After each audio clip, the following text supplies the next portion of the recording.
Klausimai, kurių pacientai kartais nedrįsta paklausti chirurgo. Ar chirurgas gali atsisakyti mane operuoti? Tai be abejo ir dažniausios priežastys būtų tokios.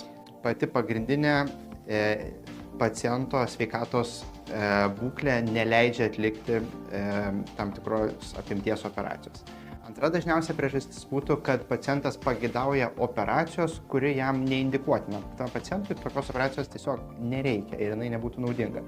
Ir trečia priežastis, kai pacientas turi nerealistiškus lūkesčius ir su šiuolaikinės socialinės medijos era ganėtinai dažnai susitinkame su šia problema. Ar galiu atsinešti kito paciento nuotrauką kaip pavyzdį? Be abejo, kito paciento nuotrauką atsinešti galite.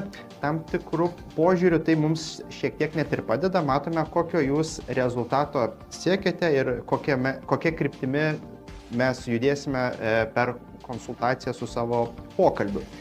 Tačiau reiktų paminėti, kad tai, kad atsinešite tokią nuotrauką, nereiškia, kad mes galėsime nukopijuoti rezultatą ir jūs padaryti tokį pat kaip toje nuotraukoje. Kiekvieno paciento pradinė situacija iki operacijos, tai yra specifinė anatomija, apriboja mus ir ne visada galime pasiekti konkrečių rezultatų. Kitaip tariant, kiekvieno asmens rezultatas yra individualus.